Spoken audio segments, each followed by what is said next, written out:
Hi guys, and welcome back to my channel. Today I'm gonna be showing you what's in my camera bag for 2021. Yeah, I know it's kind of a little late, it's already April, but better late than never, I guess, right?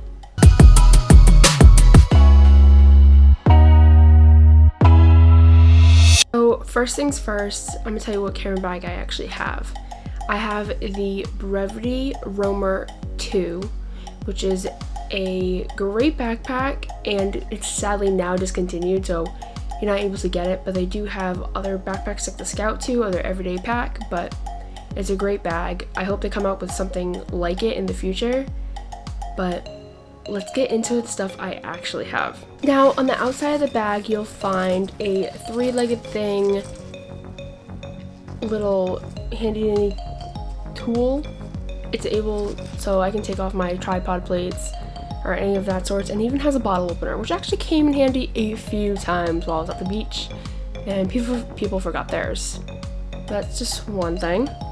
And then the next thing that's on the outside, which is a must, is my Peak Design everyday little capture clip version 3.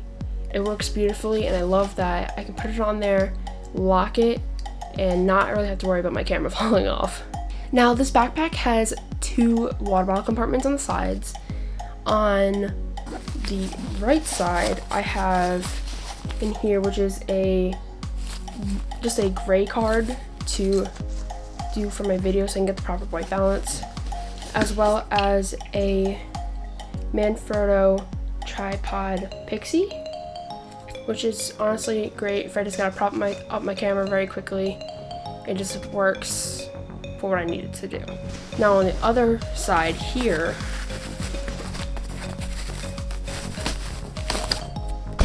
I have this Low Pro pouch that came in my Low Pro protective bags, which I still use from occasion to occasion, but this is currently the backpack I'm using now. But in here, I have the Fuji DL400 Tele film camera.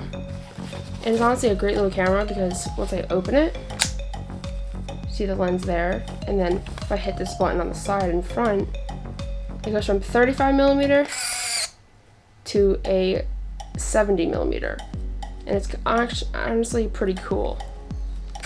It's very handy, it's point and shoot, it's very slim, small, and it works perfectly for what I need it. And what's even better, I got it on eBay for $7, so I really can't beat that.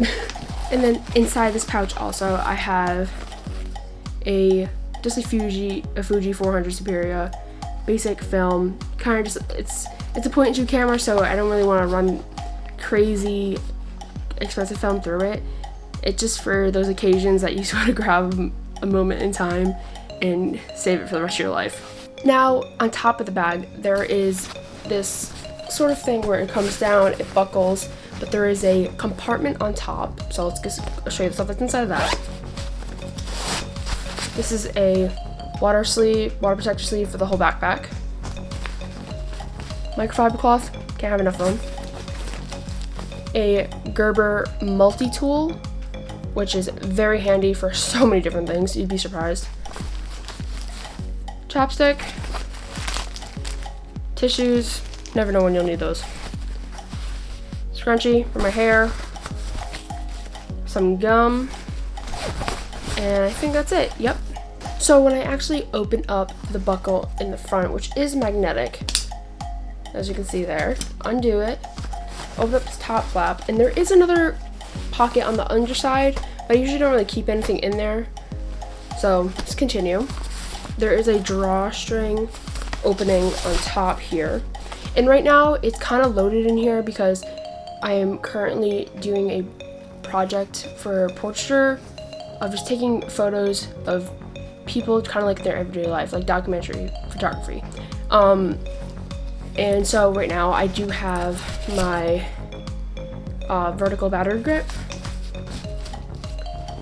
I have my neck strap that I made myself. So next thing I have in here is a little bi-colored LED light with a small diffuser on top. As long as it just comes in handy for like product photography, if I need it quickly on the go, then it works perfectly for that. To go along with that, I do have these little gels that I will put in there every once in a while to kind of give me a different color. Yes, I know it would be best to invest in an RGB light, but I haven't done so yet, but that's on my to-do list. Next in here, I do have a Manfrotto phone mount, which also goes with the Pixie tripod. Next, what's in here is this right here. I'll show you. So if I'm on the go and I don't want to bring my monitor to go on my camera to film myself or anything of that sort, I have this little contraption here, and it just has like a mirror on top to put on top of my hot shoe, and I can see myself once I put out my screen, because the Sony A7R III does not have a flip out screen to be able to see myself. Last but not least, I have my tech pouch, and I will actually leave a card up here with a video that shows it's everything that's in here. It is kind of always changing of what I put in here, but it's pretty much the same as what's in that video. So if you guys want to see that, hit the card here. So after the drawstring pouch, I also forgot to say that there is a main zipper here that has a compartment of smaller things I can hold in here. Sometimes I also will put a notebook in here because a full-size notebook can fit in here, just giving you that a heads up. It completely unfolds, as you can see. In here, I just have extra masks here. I have a towel if it's raining or if I'm just hot and sweaty and I need to wipe myself off, to be honest with you. And then behind this little pouch, there's another pouch here, which I have some Advil and that sorts, extra contacts, hair elastics. I also have another microfiber cloth. I feel like you never have enough of those. I have a waterproof cover for my camera, need be, as well as a Bluetooth trigger for my phone if I really need it, but usually not, so it's kind of just sitting in there. Here I have a small notebook. I have some sticky notes and some index cards, just if I need to write something down quickly, then I have it. Also, if I want to take notes on a spot I want to come back to, or type of time of day, any of that sort of thing, I have it there to write it down. And then to write it down, I have some pens, and then last but not least, I have some Band-Aids, because you never know. Okay, now we're gonna start to get into, I guess what people call it, the good stuff. But I kind of like to go over everything in my bag because I'm one that really likes to look at what people hold for accessories and what kind of makes their work easier to do. That's why I tend to show the things that I really do have in here and the things I do use. So now let's get into the last back compartment, and then I flip it up. In this back pouch here, I have my iPad Pro 2020 version with the Apple Pencil as well. So it's just something to use on the go if I need to quickly edit a photo or transfer photos there or video or whatever it may be. I have this with me, and it's so much lighter than carrying my 15-inch MacBook Pro. It just, for everyday use, this is what works for me. As well, in the bag there is another pouch, mesh pouch here with a zipper that you can kind of hold small items that you might want to have there. And here I have tons of Zeiss wipes because you never really know when you might need them. I have some gaffer's tape rolled around a Amazon gift card that I already used. It's a slimmer profile than having a smaller roll in here, and I don't use it that often, so when I do need it, I do have it here. I have a micro USB, which isn't really used anymore because mostly everything is USB-C at this point, but it's just a just-in-case factor. Next, I have my body and lens cap that I'm currently using, and inside of that, you saw another microfiber cloth. Continuing, in my tech pouch, I do have some batteries that I will usually need, but as well in here, I keep extras. I just have a small LR44 button batteries, as well as some AAA batteries. I have more microfiber cloths, of course, and then I have here a lens pen. So actually diving into the camera cube that is in the bag, it can honestly hold quite a bit, and now that I have an addition to my kit, I had to rearrange everything, but now let's show you what's in there. In this camera cube, I do have some lens cleaner and microfiber cloth.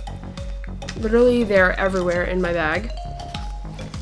As well as I have a USB-C wire because I might need it either for microphones or whatnot.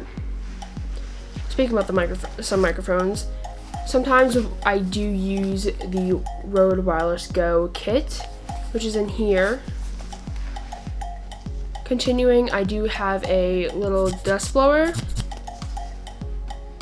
and then I do have a dual battery charger for my Sony batteries. And this one works perfectly also because I don't have to carry another wire for it. It kind of just comes out the back and I just plug it right into a plug, which is very handy. I have my battery and SD card case holder. Open it up. It's a hard rugged shell. I bought this one particularly because I can carry batteries and my SD cards in it. I don't like the soft battery cases, and I'm just afraid that they're gonna get damaged in some way, but I have 2 extra batteries in here, as well as a bunch, like 6 extra SD cards. So I'm always able to record or film or shoot some photos if I need to. Now going into my lenses, I have 3 lenses in total. None of them are actually Sony branded, which is something I'm trying to work on, but although Sony lenses nowadays, I don't really find interest in them.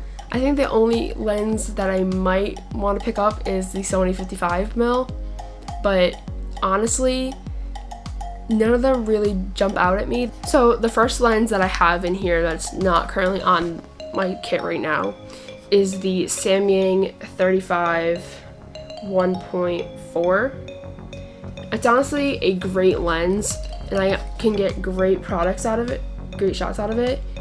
The second lens that is in my kit is something actually I just recently picked up, and right here is the Sigma 100-400 lens, and honestly, I just wanted something a little bit of reach for if I want to do some longer landscape shots, but also if I really wanted just to capture a bird every once in a while as well, or any type of animal. With this lens, you're able to capture such a different view of what we normally see either on Instagram or just with our normal eye. Most people tend to go wide, where I tend to go telephoto. But it's honestly just a beautiful lens, and it just works flawlessly for me. And finally, what's left is my Tamron 28-75 and my Sony a7R Mark III, which you're currently seeing me through right now. This kit has honestly been perfect for me for photography and video. I just find myself that I shoot more photos than I do record, and I like that this camera, when in crop mode, it's still 18 megapixels, and it works perfectly for my needs. I'm able to do what I love on the side as my hobby, and people might ask me why I have a R version of this camera. I was able to pick up this camera for the same price practically as a Sony a7 III as this one. So I really could not beat it. I picked it up, I knew I'd do photography more than I do video, and I knew it would work for my needs. If you guys want to hear how I got this camera for that price, at such a low price, I'm gonna explain to you how you can do it yourself and how you can get used gear for so much cheaper. Nowadays, it's not worth buying gear brand new unless you're in dire urge and need it. It's just honestly not worth it anymore. Buying used is such a better market, especially when cameras have such a low shutter count. I was able to get this camera at only 6,000 shutter count, and at a very low price. If you want to see that video, let me know in the comments. Leave a like on this video. I hope you guys liked it, and I'll catch you guys next time.